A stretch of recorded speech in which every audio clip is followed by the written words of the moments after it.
everybody.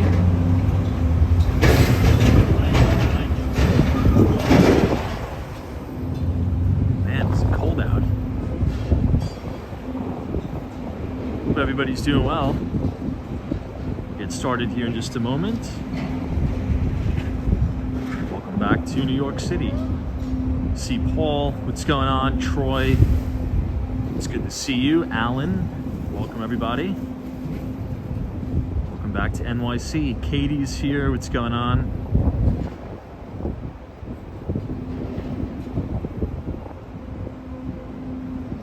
Okay, good to see everyone.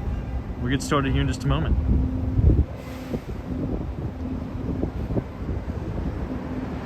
Lena Sandoval on Monday.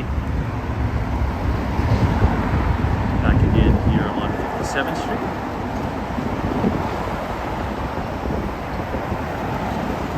New England Crypto, what's going on?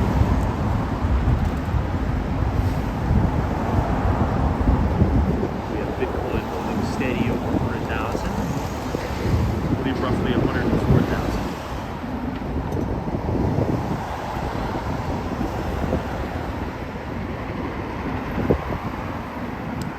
DC322.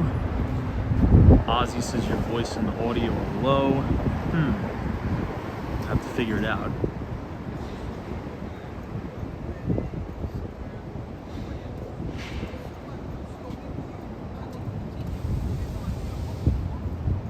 Let me see.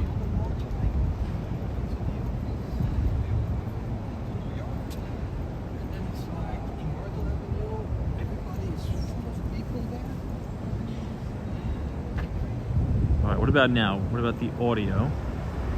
Haven't done this in a while, so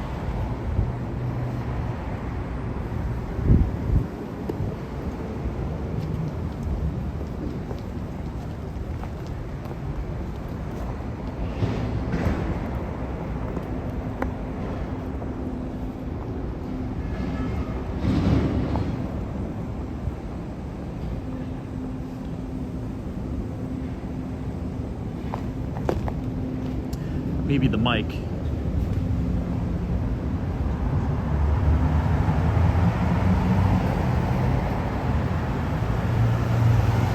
It's better now.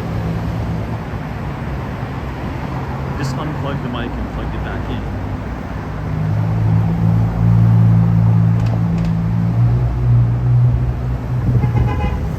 Anyway, definitely a lot has happened since we last spoke. It's been about 2 weeks now. But in any event, we will get started here in a moment on New York City's Billionaires Row. I like the gunmetal gray one back over there. That's my. We're looking down Park Avenue at the MetLife building. Hank P, what's going on? Chadman, cheers. What's up? It's a very freezing and frigid cold.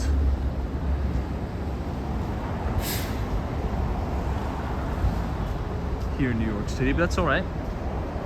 We spent about, I don't know, maybe 2 weeks in Miami, I think? No, only one. I think I was only there for 1 week. I don't know. But I just wasn't able to do the stream, unfortunately. I was dealing with a lot of positive stuff, just very, very busy, but it's good to be back. DC322, what's going on? Welcome. Richard, Robert, I did see that. We did have snow in Florida, which is crazy. It's the Panhandle. I think like Pensacola, Florida had snow, which is just absolutely insane. And a lot has happened. I think the biggest piece of news, well, besides we officially have a new president, right? We went through the inauguration, so Trump is now president. The new administration is rolling along. We'll talk about what that means for the business world and so on, but there's also been a significant amount of pardons, particularly, I would say the most famous and the most notable in my eyes is Ross Ulbricht, who is the founder of the Silk Road, and I believe the government sentenced him to 2 life sentences, and Trump pardoned him, which I think was the right thing to do. I think the sentencing of Ross was overly excessive. I believe he served roughly around 11 years in jail, so it's great to see him out and free. If you haven't seen the video that he posted on X, I would definitely go ahead and check it out. He posted it about 20 minutes ago, and it's kind of insane, almost a little bit weird, kind of seeing him on video, like on camera, like free. So pretty interesting stuff, roughly all across the board. Ren 1018, good to see you. So happy you're streaming again. Yeah, it's good to be back in New York. Working on a pretty exciting and big deal in Miami. I tried to upload as much as I could, but just did not have time for the stream. It was also kind of cold in Miami.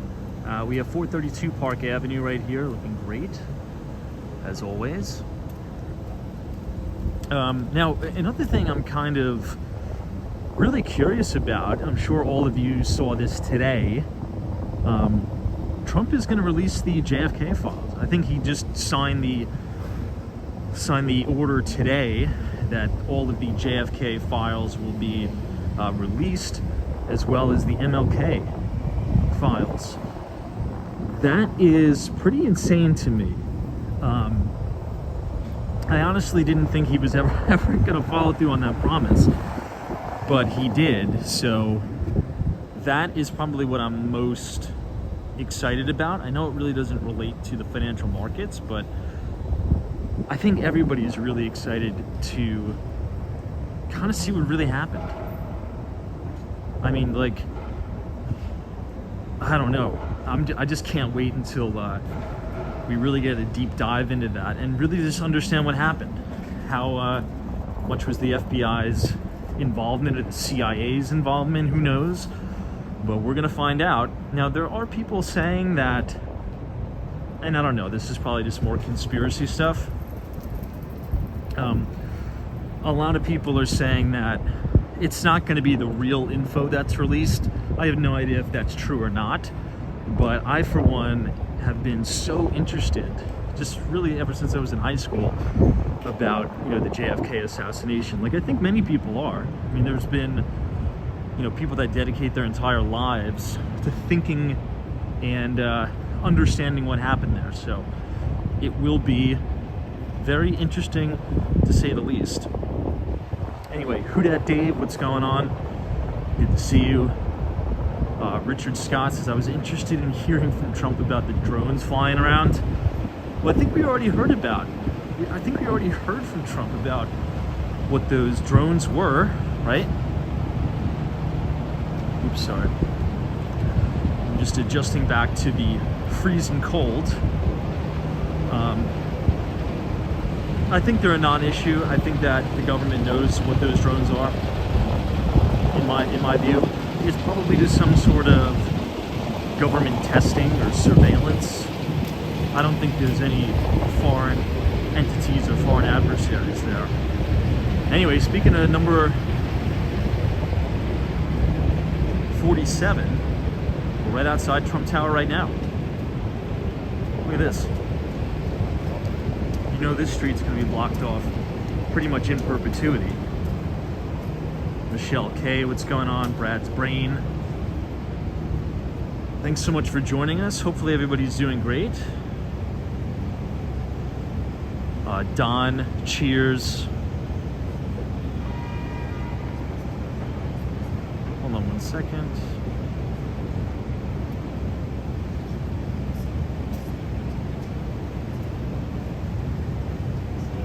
Tatted T, welcome. Thanks for joining. Now, the market's actually been holding up pretty well. I would say we went through a mini kind of under the hood correction. A lot of the leading stocks, pulled back to their respective 50-day moving averages and the like.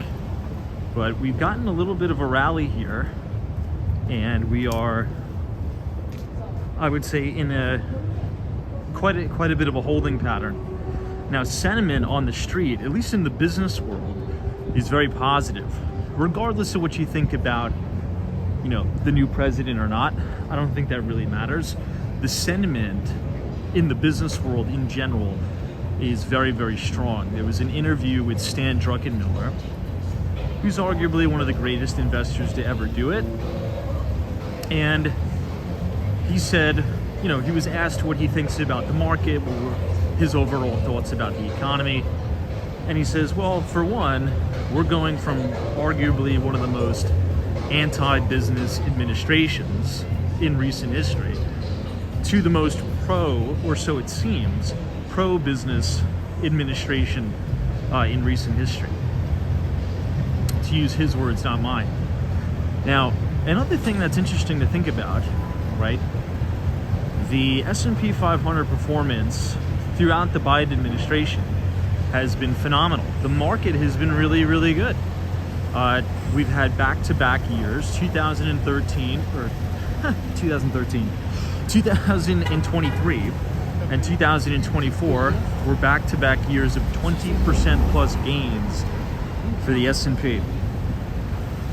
So it's not like the equity markets perform poorly under the Biden-Harris administration.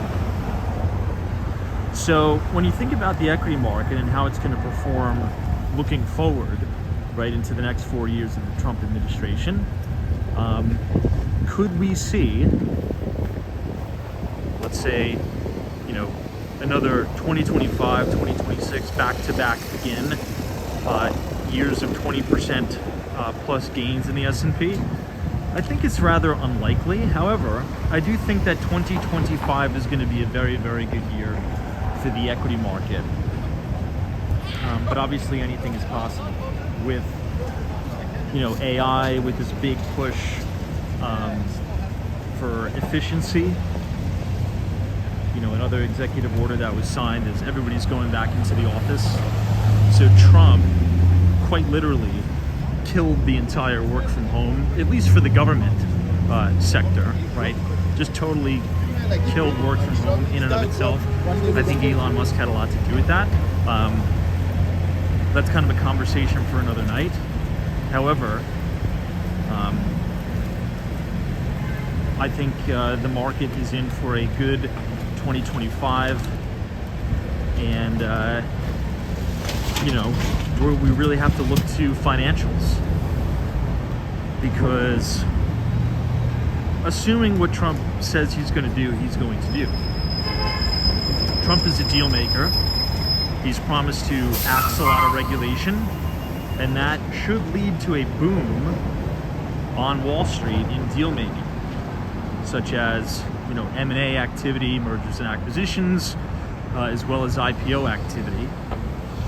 A lot of investment bank stocks, the bulge bracket investment banks, as well as the boutique investment banks like Jefferies, Moelis, Houlihan Lokey, and the like, have really been performing well all throughout 2024, and we've written about this a lot. They've kind of been signaling a return to a deal-making boom on the street, right? Stocks are forward-looking entities, so they are forward-looking by usually 6 to 8 months, and in hindsight, right, it's almost as if the price action in a lot of these bank stocks has predicted the outcome of this election. So I wouldn't be surprised to see the continuation of the earnings rebound in bank stocks continue, particularly a big boom in M&A. Here's the University Club here. Gene, what's going on? I'm glad I'm back as well. Thank you so much for joining us. Daytona Gal, cheers to you. Richard Scott's Jamie Dimon at Davos seems a little bit pessimistic. I saw that too. I also saw the interview with Larry Fink at Davos. Larry Fink has really been hammering on the tokenization of everything, and Larry Fink has really been hammering down on this 180 approach on being a Bitcoin bull. Now, I would like to kind of issue a word of caution with that. And I'm probably the biggest Bitcoin bull. I mean, if you've been watching this live stream, I am probably the biggest Bitcoin bull going. But in the context of Larry Fink, he's a salesman. He's a sales guy, right? He's the CEO of BlackRock. And now BlackRock has products to offer their clients. Hence the Bitcoin ETFs, right? So of course, Larry Fink isn't going to come out on CNBC, Fox Business, and Bloomberg and say, yeah, I'm not a big fan of Bitcoin. I don't really think it has that much potential. Of course he's not going to say that. He has a product to sell. He has an ETF to sell.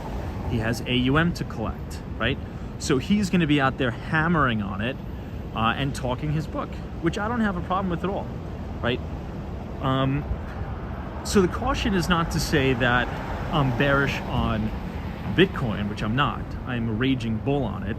But just know when you hear a major talking head of a major financial institution, like, you kind of have to ask yourself, like, follow the money, right? So do your own due diligence on it. If you think it's a good, value proposition for you, then I would get it some exposure, but just don't do things just because Larry Fink says it. Larry Fink now has a significant book of business in the crypto and Bitcoin space. So I kind of take those things with a grain of salt. Now, to the point about Jamie Dimon, right? I have a lot of respect for Jamie Dimon. He is probably my favorite Wall Street CEO currently. But once JP Morgan Chase starts to have on the book products, right? I consider them products. Like, if JP Morgan Chase ever has an ETF, big ETF business for Bitcoin, or a digital assets arm, he's going to be changing his tune on how he speaks about Bitcoin. It's quite obvious. That's kind of how I think about it.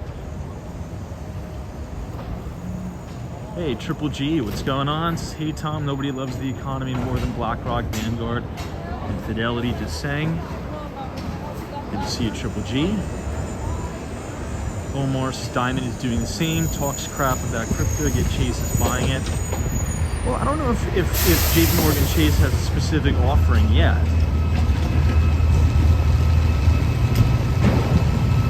John says, iBit is flat, though.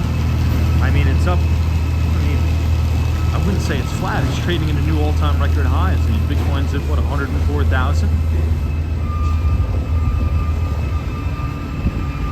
Anyway, this is 53 West 53rd Street.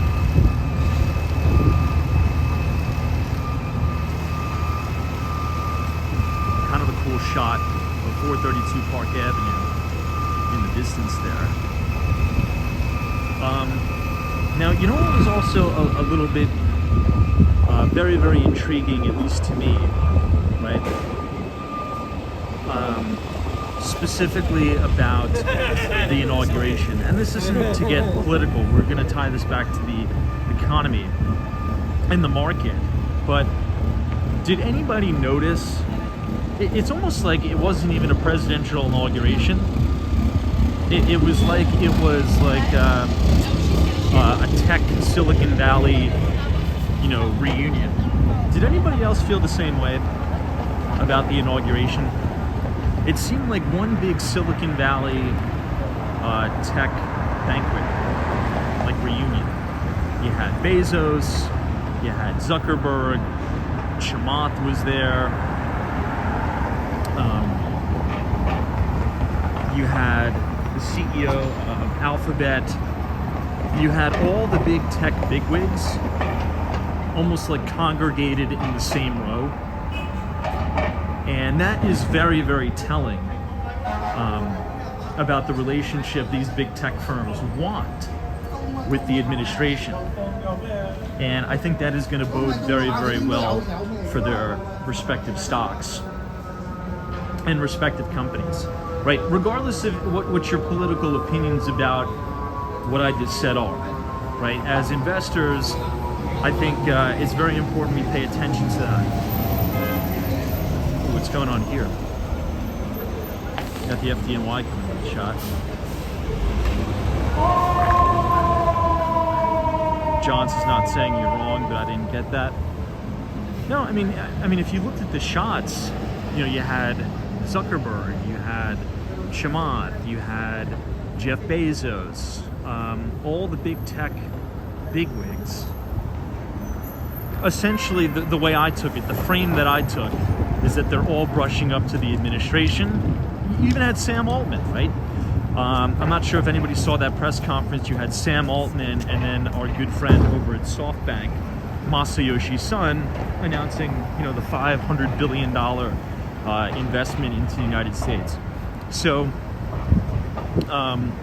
then you had the ban of TikTok, I think temporarily.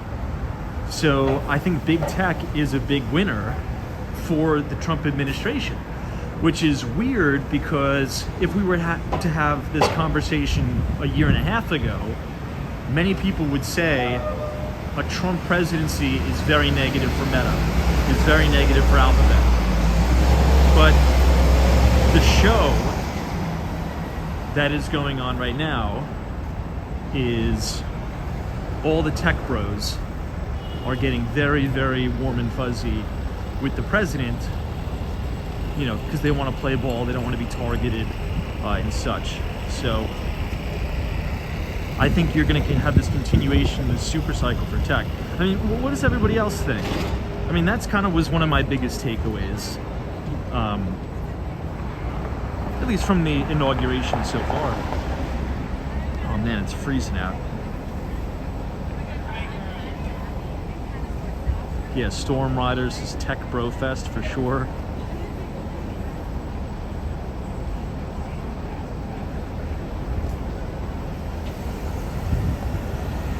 Hey, Mike G, what's going on? John Kelly, cheers.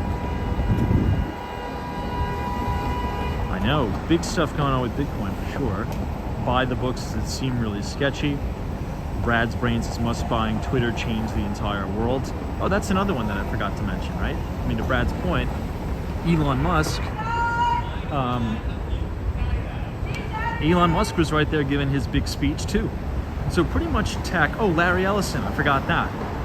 I mean, there was just so much to go on, and we haven't been streaming in like 2 weeks. It's just like so much to talk about. You had Larry Ellison standing to the left of Trump, and to the left of Larry Ellison, right? Obviously, Oracle CEO, monster company, which I think is going to continue to outperform. You had Masa of SoftBank. So, I mean, it is like green light, green light, green light for tech and AI.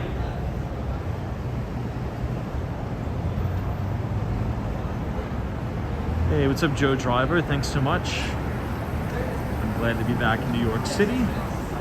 Although it is a little bit too cold for my liking, but we will suck it up and power through anyway. At least it's not windy.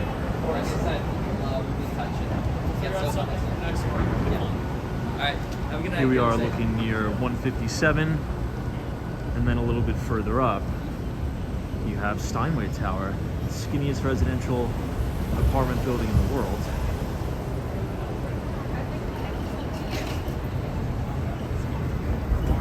Now, another thing I just learned that I didn't realize at first,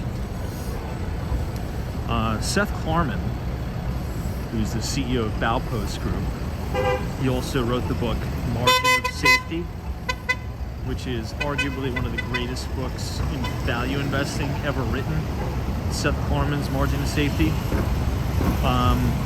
He potentially, well, the deal never materialized, but he made a big offer to bankroll JDS and Michael Stern's Steinway Tower.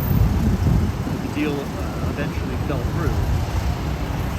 But they needed to patch a gap in the capital stack there at Steinway Tower, and Baupost Group, who's the one and only our good friend there, offered to front the money and invest, but never materialized. Anyway, Ibrahim Azam, good to see you. Hopefully you're doing well. And hopefully you're safe. I know you're living out there in LA. That's another horrible tragedy that happened over the past week that we weren't able to cover on the stream. The wildfires in LA are really unlike anything I've ever could have even imagined in my entire life. Just the amount of damage.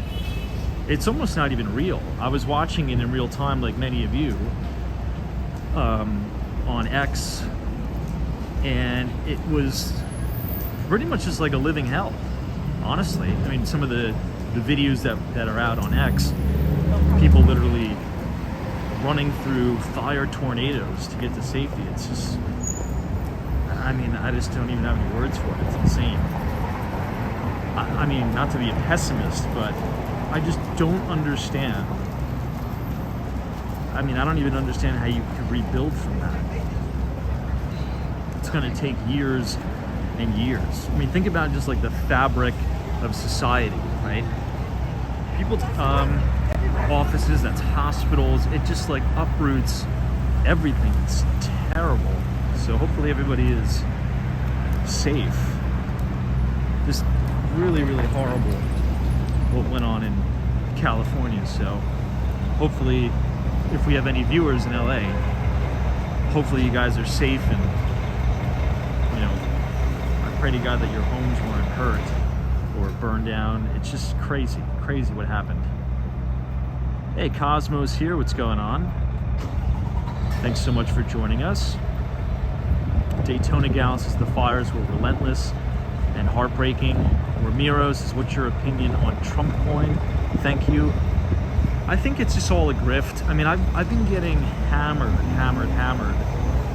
in my email and in my Twitter DMs about, what do you think about Trump coin, Melania coin, this coin, that coin? I don't do any of the coins. I think it's all a grift. It's obviously a grift. I'm pretty much what you would consider a Bitcoin maxi, right? So, because I mean, I've been doing this a while, right? At least in the crypto space since 2016, since Bitcoin was. I remember when Bitcoin crossed $1,000 for the first time. I was like, wow, $1,000 Bitcoin, crazy. So I've seen many of these cycles, and all of them are pump and dump kind of schemes. And many people say, you know, I'm just going to try to trade the altcoins in order to try to acquire even more Bitcoin, which usually doesn't pan out well. It usually turns out, you know, you get lucky on one kind of pump and dump, and then you lose it all in the next. So I just don't even pay attention to it. I don't think it's worth the time, and there's a lot of trouble there. So that is my honest take on all of the Solana pump and dump frauds. Hey Peter, what's going on? This is all the regulations in California will make rebuilding the Palisades area a decades-long process. You know, that's another thing I've been hearing too, but, you know, as you know, Peter, I'm definitely not the biggest fan of Gavin Newsom. I'm probably his biggest critic. But from some of the things that I've been seeing, he's kind of realized that the regulation is just ridiculous, which would pretty much prevent any type of progress on rebuilding in California. So hopefully he'll get a little bit business privy and kind of roll back a lot of those regulations that are getting in the way. I mean, one could be hopeful. Partisan vibes, thank you so much for joining.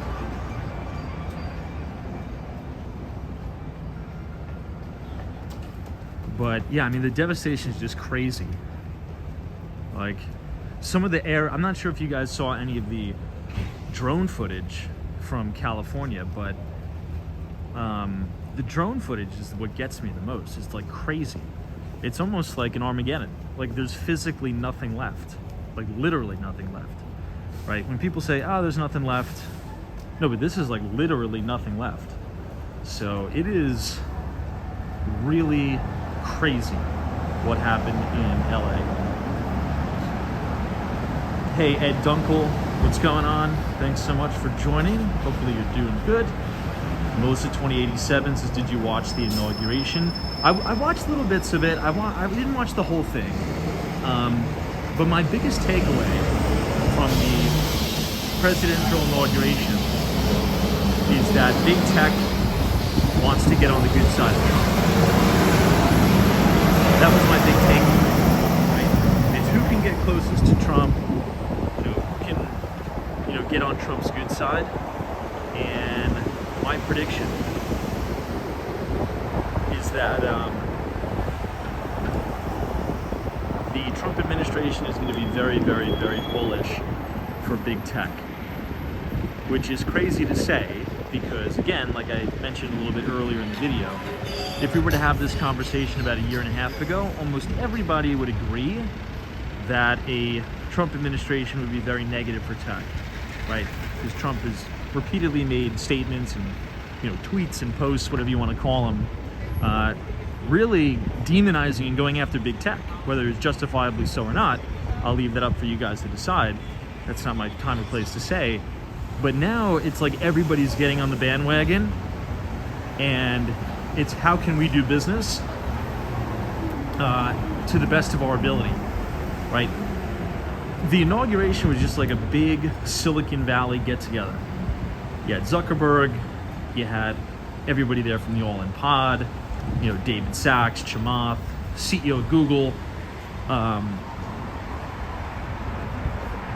Jeff Bezos, everybody, right? Larry Ellison, Oracle, you had Masayoshi Son from SoftBank. So everybody seems to be ready to deal. And you also had Sam Altman too. Sam Altman from OpenAI, who came out with a tweet essentially saying, or on X, a post, essentially saying, hey, I really kind of miscalculated President Trump, and now that I've gotten some time to sit down and kind of talk to him, I'm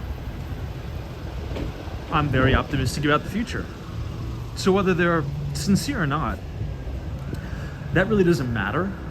What matters is I think there's going to be significant progress in AI, cloud computing, moving down the pike. Which, by the way, did anybody read the article? I think this was an article in the Journal, I forget, that Larry Ellison mentioned that they could potentially come up with a vaccine for cancer. Anybody see that? Jay says it's freezing, Tom. Stay warm. I'm frozen. My hands are absolutely freezing. And it's a little windy now that we're by Columbus Circle. Anyway, this is the Trump International Hotel and Tower. And you have 15 Central Park West just to the right of it. Triple G says might see M&A activity in 2025. Medicine taking strides in AI. Oh, that's for sure. I mean, something we talked about at the very beginning of the live stream is that, the price action in all of these bank stocks, particularly the boutique investment banks in 2024, kind of predicted the Trump presidency and are kind of forecasting a major return to M&A activity, just deal-making activity across the board. I mean, that's something we wrote about a lot last year, was this big bull market on the precipice in a lot of the boutique investment bank stocks, like Jefferies and the like. So you're definitely going to see more deal activity, for sure.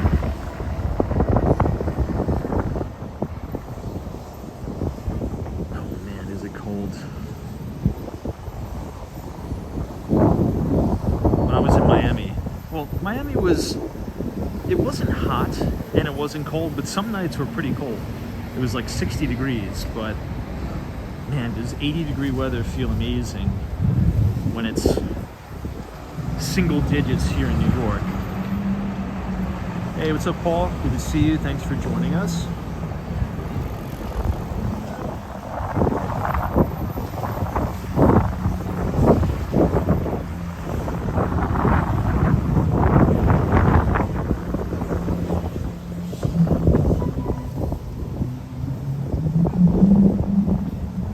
Let me try to read some of the comments. It's just hard to scroll.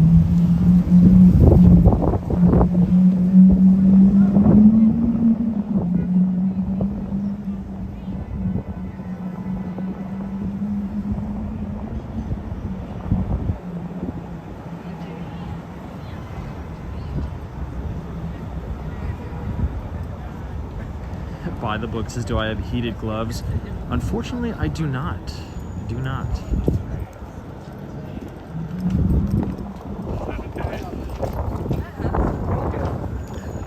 Someone is saying, do I have any animosity towards Trump? No, not at all.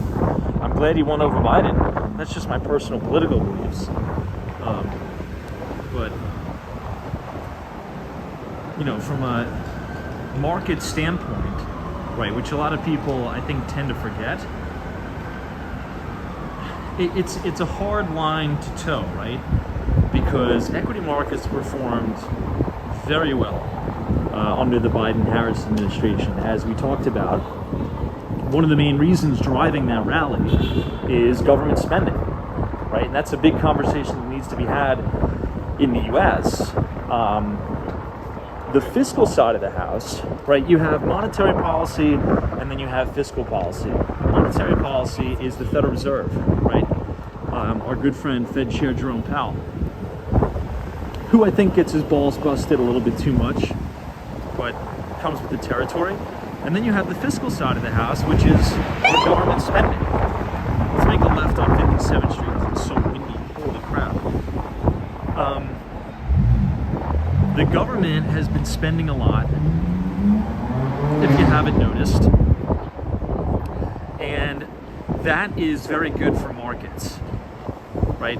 When the government is spending money, that stimulates the economy, and that trickles down and turns into corporate profits. Corporate earnings, corporate profits drive the S&P higher, right?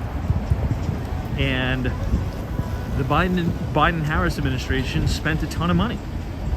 And so did the Trump administration prior to that, right? Obviously, with the context of COVID, everybody gets that, blah, blah, blah, blah, blah. We know, we all are,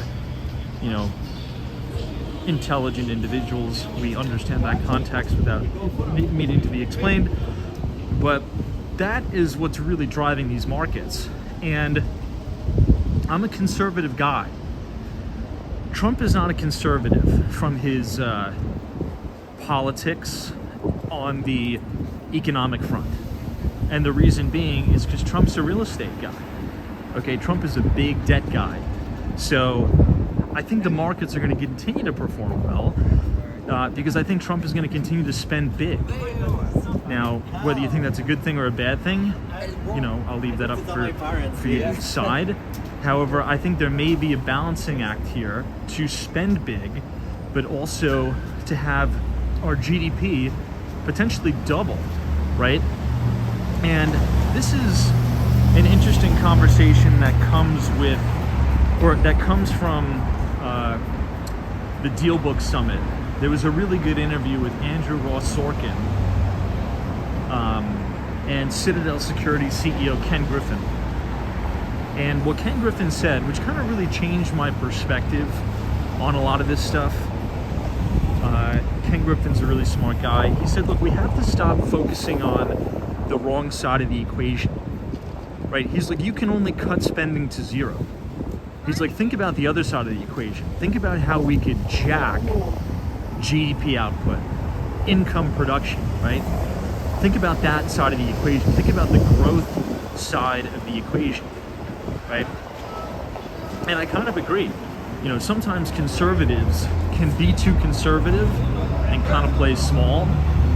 But Ken's idea is that, look, with all of this innovation coming down the pike, with AI that's set to just unbelievably increase productivity, individual employer productivity, you could see a boom in US GDP the likes of we haven't seen before. So it is quite possible that we get lucky and we have this balancing act between fiscal spending, but we increase GDP output so much that we can manage the whole thing, right? It's a problem when you're spending and spending money, but the economy is not really growing, right? You're printing so much money, but GDP growth is stagnant, right? Not to ramble on too much, but think about it like this, okay? And here's a kind of a fun example. Elon Musk and team, again, was able to land the booster on a little tiny platform and catch this massive rocket booster between two little chopsticks, right? If we're doing that on a routine basis, think about what we're going to be doing in 10 years, 20 years, okay? Larry Ellison, CEO of Oracle, said by using OpenAI and Oracle servers, it is quite possible that we develop a vaccine for cancer within our lifetimes, right? So the amount of innovation, the amount of growth that's coming down the pike, I think people are underestimating severely. People tend to be pessimistic, right? That's the truth. People really tend to be pessimistic. And if you think about the size and scope of things that are going on, the accelerant is really going to be exponential. And that's what tech does. You know, tech, it's like pushing a snowball down a hill, right? If you make a little snowball and you stand at the top of a mountain and you roll that little snowball down the hill, halfway down the hill, that's going to be a pretty giant snowball. When it's at the bottom of the hill, I mean, it's at terminal velocity, the thing is giant. It compounds on itself. It's like compounding interest. And tech, you could think about innovation in tech exactly that. It's compounding and it goes on an exponential, like S-curve.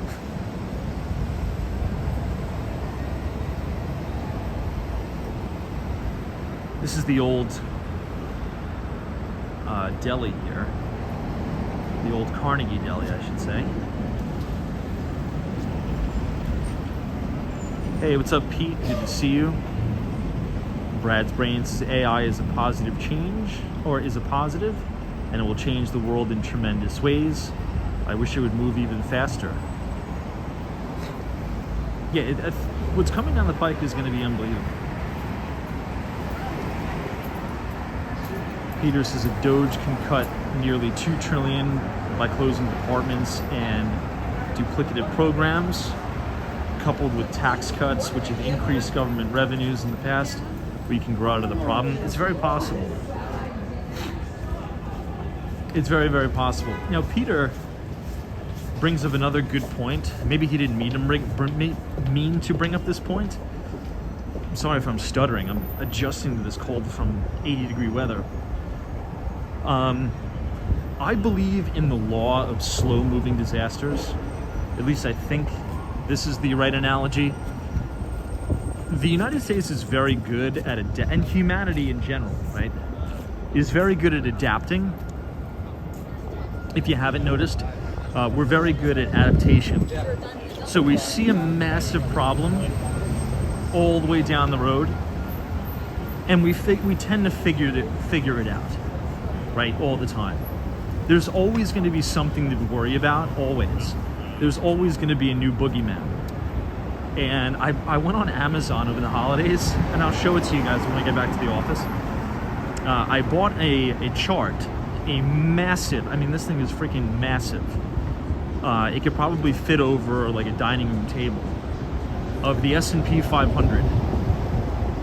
And marked on the S&P 500 is all of the major, what you would say, financial and geopolitical catastrophes. And it puts things into perspective. to, sit back and reflect and say, listen, it's always been like this, right? People, have been saying, especially now, Trump is in office, the world's going to end, fascism this and that. There's always been something to worry about, and life moves on. The U.S. economy, more specifically, charges forward. Innovation charges forward, grinds higher. So don't get scared out of a massive opportunity. And I would even suggest going and buying that little poster of the historical performance of the S&P 500 with every single kind of major calamity, from Black Monday to 9/11 to the financial crisis, invasion of Iraq, Afghanistan, the Cold War. I mean, you go back in history, there has been plenty of things to worry about all the time, right? But we tend to figure it out, come up with solutions, move forward, and corporate profits in America over time have always increased and gone higher. So that's the approach I'm taking to this administration. There's a lot of people who are pessimistic, and I'm going to lean into that American optimism because it seems like we're at an inflection point where we have probably the biggest opportunity of any of our lifetimes in terms of the investment opportunity that we have in front of us and just economic growth. I mean, this is going to be like a golden age, I think, and an age of peace. That's my view. Now, could I be wrong? Yeah. But I don't think I'm going to be wrong.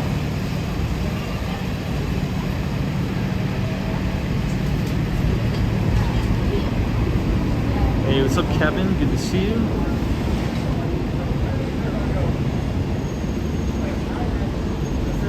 Kevin says, Tom, could you yeah, I don't even think my mic is working tonight. I don't know. I'm gonna have to figure it out. I don't even think the microphone is working. Apologize for that. We haven't done the stream in like over a week. I don't know. I'll have to check out my gear. I don't know if the microphone's not working. Who knows? Greg, thanks for joining us.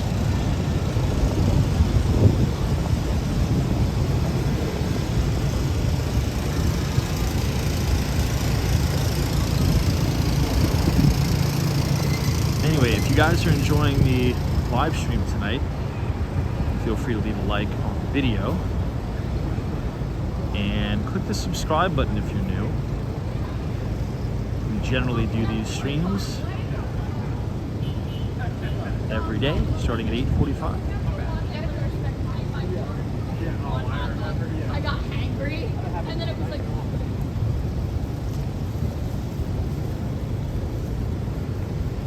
Oh, Cosmo, that's right. Haiti is opening in Times Square. Fantastic.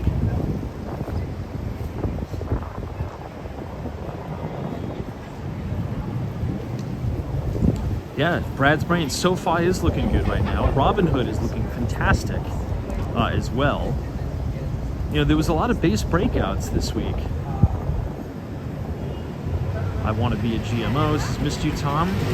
But the daytime videos are great. Yeah, I think we'll continue to keep those up. Now, when I was in Miami, I spent a lot more time going outside of downtown Brickell in South Beach. I spent a lot of time in Little Havana, which if you're thinking about taking a trip to Miami, Florida, I really, really would check out Little Havana. The place was unbelievable. Such a fun time. So yeah, if you're thinking about visiting Miami, I would definitely check out Little Havana. But do it on like a Friday or Saturday night.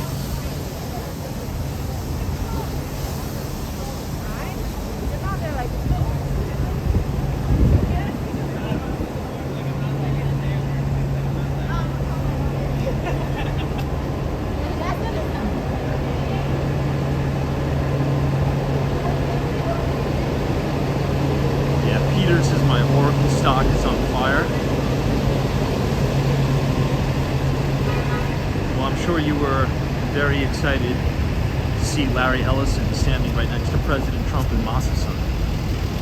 Chelsea Miller's just curious what you think of Selling the City. I haven't watched one episode of it. I haven't seen it.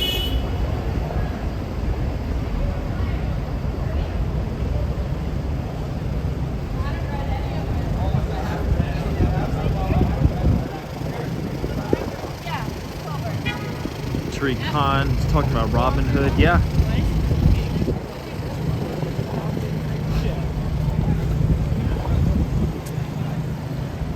Mark Summers says Robinhood is experiencing notable financial growth. I love it.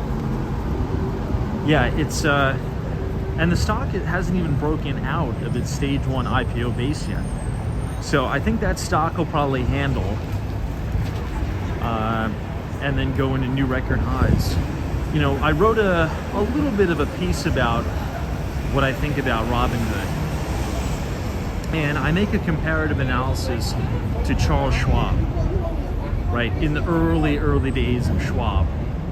That's another great, California started company. But, Schwab is really the first discount, quote unquote, broker to take on Wall Street and drive commissions into the ground.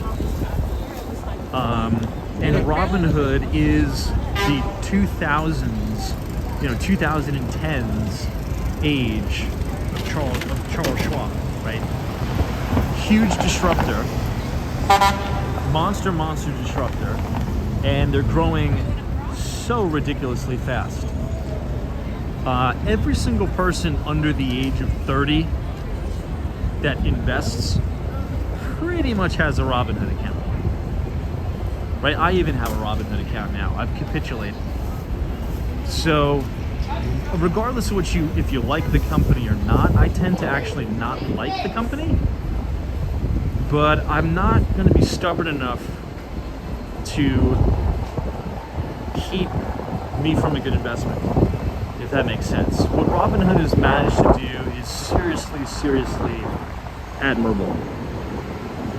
And I think that is going to be a top performing stock really for the next 2 decades, right? Because you have to look at the future. You have to look to the future. And the future is the kids, right? The Gen Zs of the world. And they've almost kind of made investing like a social network. At least the young kids have, right? I was talking to my buddy, and he said the kids are in school, and a lot of the kids are like showing each other their Robinhood applications, which, by the way, technically illegal, I get, right? 14-year-old kids are not even really allowed to have brokerage accounts. But it's almost as if they treat investing like sports betting, like you're talking to your coworker about the Knicks game. And whether you think that's good or not, that's going to get a lot of people involved in the investment business. And the platform of choice is Robinhood, mainly because of the user interface.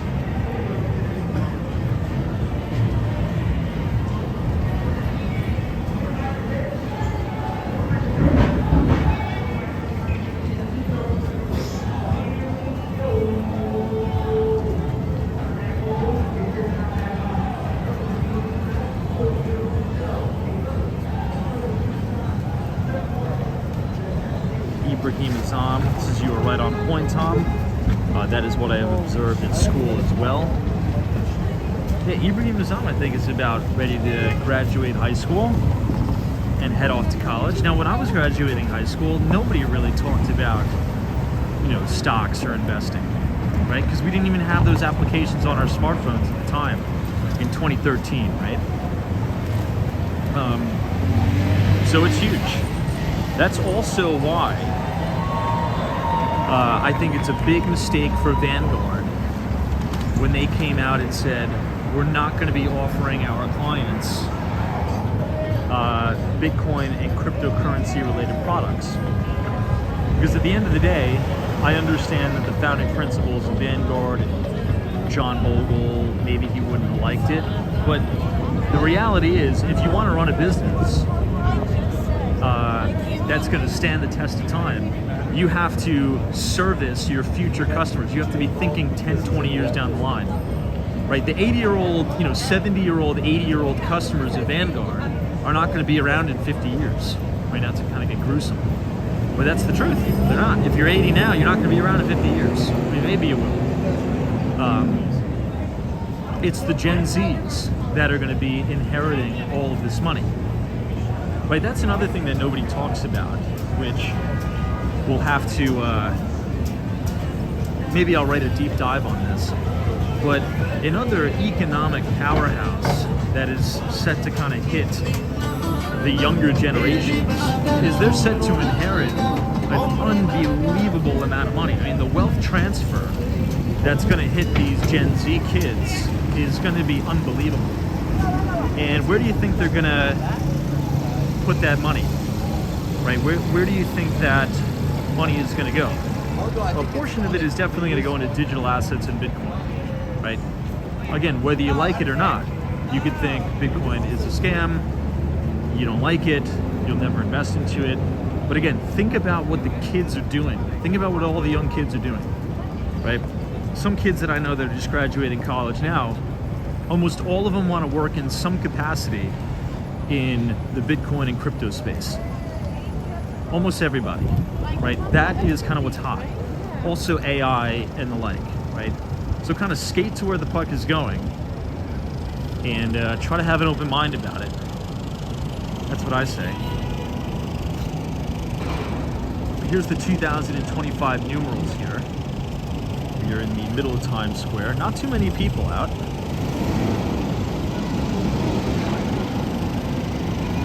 Paulie's is the newsletter that you released on November 14th. Had good info on Hood and Schwab comparisons.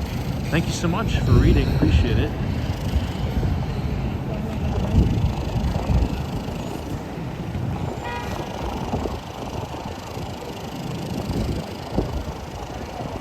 Trey Cons is glad you came around on Hood. I'm glad I did too.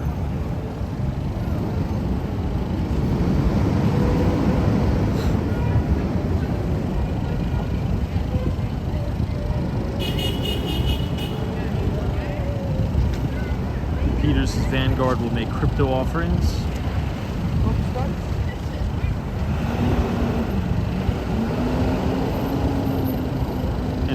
Guidance. Yeah, totally.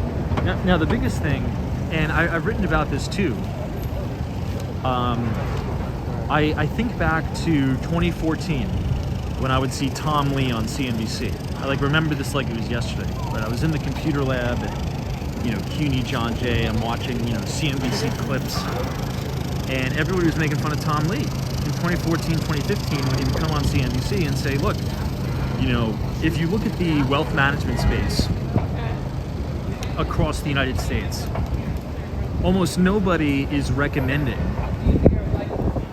to their clients to get an allocation of Bitcoin. And he said, I'm paraphrasing, I'm trying to look for this Haiti thing that Cosmo was talking about. For some reason I thought it was here.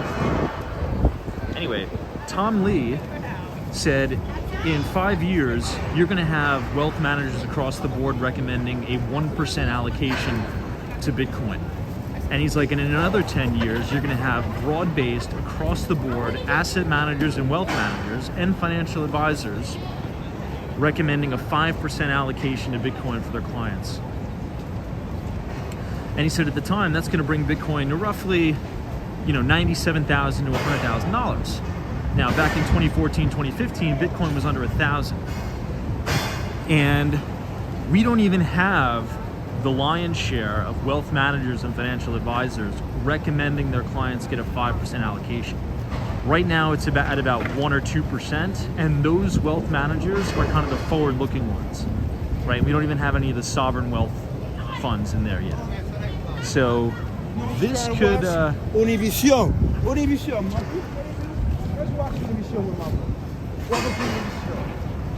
and we don't even have any of the sovereign wealth funds in there yet. So this thing, it can get crazy. It could.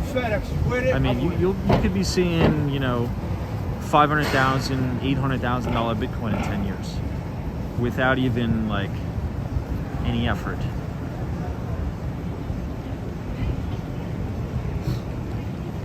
Hey, what's up, Mark? Says, hey Tom, why did you leave Florida? Love your Florida videos. I had to come back. We're working on a fun project here, but I will be you'll be seeing more of me in Florida.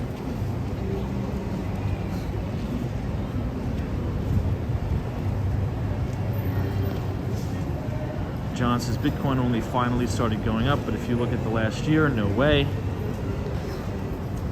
Maybe you're looking at the wrong Bitcoin, because the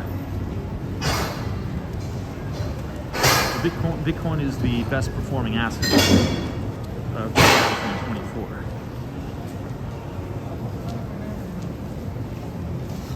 Trevor says, how come you don't stream much in Miami? 2 reasons, one of which is being selfish. I wanted to enjoy the weather, but number 2, we're working on something pretty exciting. We're gonna open up an office in Miami, so I was doing a lot of that stuff. But we're gonna be doing a lot more very, very exciting stuff in Miami, Florida. But this trip was just packed. It was just too busy. Too busy this trip.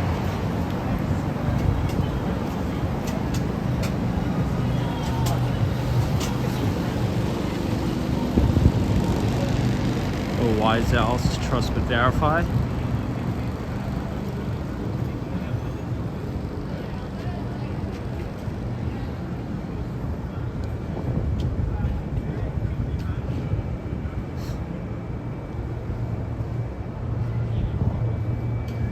All right, let's head towards Bryant Park.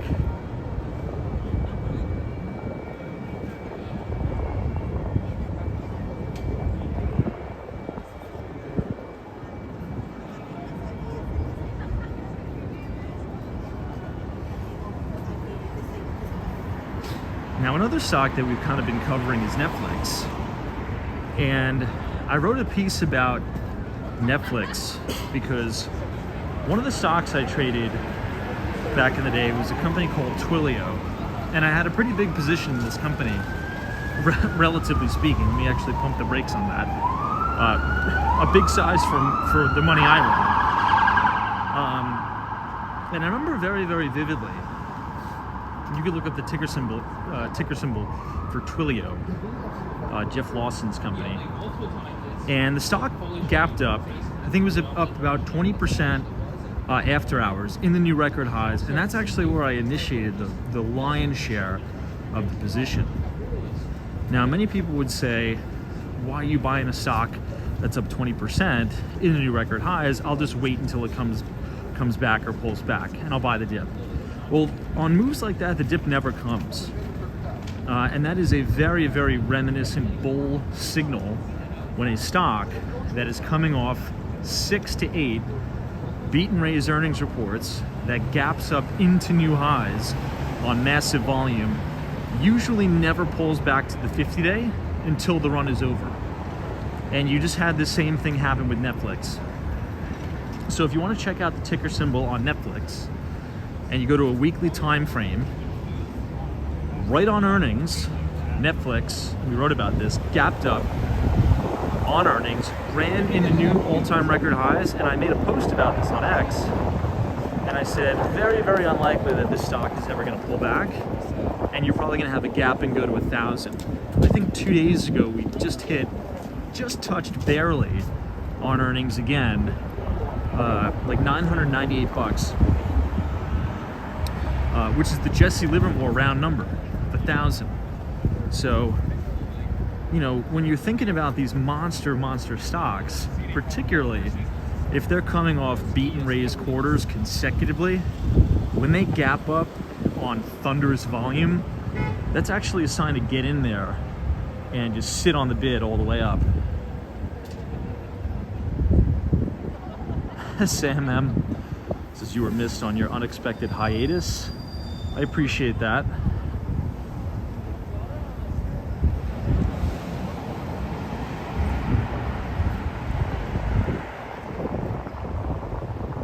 There's a good shot of the Empire State Building.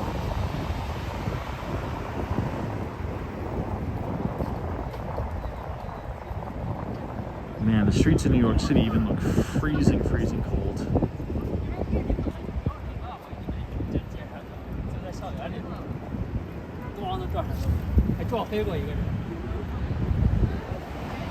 Double Eagle says, I think this past quarter was an anomaly for Netflix with the Tyson fight. Oh yeah, that's right, Mike Tyson, Jake Paul fight. Well, I mean, Netflix is just a cash generative machine. It's really quite unbelievable. And they've managed to raise prices even again.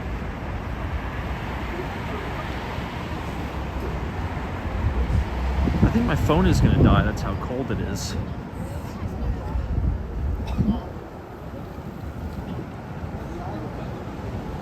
Well, anyway, my phone's battery is being all but sucked out. But if you guys enjoyed the live stream tonight, feel free to leave a like on the video and click the subscribe button. We'll be back right here tomorrow at 8:45. So thanks for joining, everybody. I'm gonna try to get warm.